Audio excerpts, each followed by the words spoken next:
Est tout à fait réalisable. Le cas par cas sur une plateforme dématérialisée permettra bien évidemment de prendre en compte la situation, de bien circonscrire en fait l'accompagnement auquel elle a droit, que ce soit un accompagnement familial. Est-ce que cette personne a un proche? Est-ce que cette personne est accompagnée? Est-ce qu'elle est informée sur tel ou tel dispositif?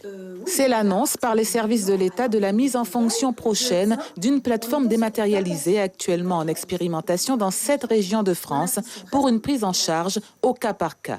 Rien de vraiment nouveau selon la Maison départementale des personnes handicapées.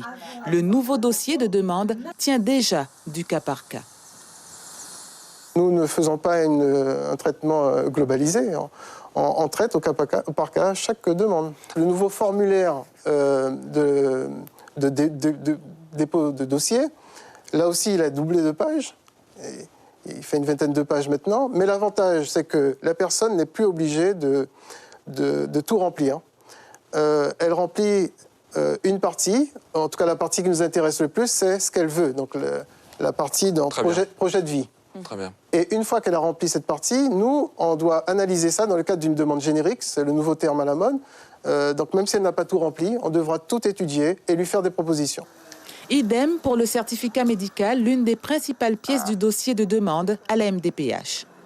Le médecin spécialiste qui vous suit peut le remplir parce qu'il connaît par rapport à vos pathologies le mieux les conséquences, les difficultés que vous rencontrez, ou si vous êtes suivi par votre médecin traitant, le médecin traitant.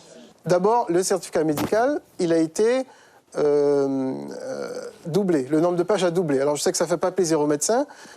Malheureusement, c'est ce document-là qui permettra à notre équipe, à l'équipe pluridisciplinaire, d'étudier globalement la situation de la personne.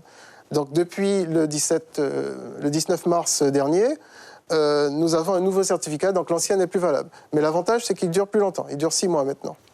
Des évolutions qui visent à combler le retard de la Guyane en la matière. Un vaste chantier.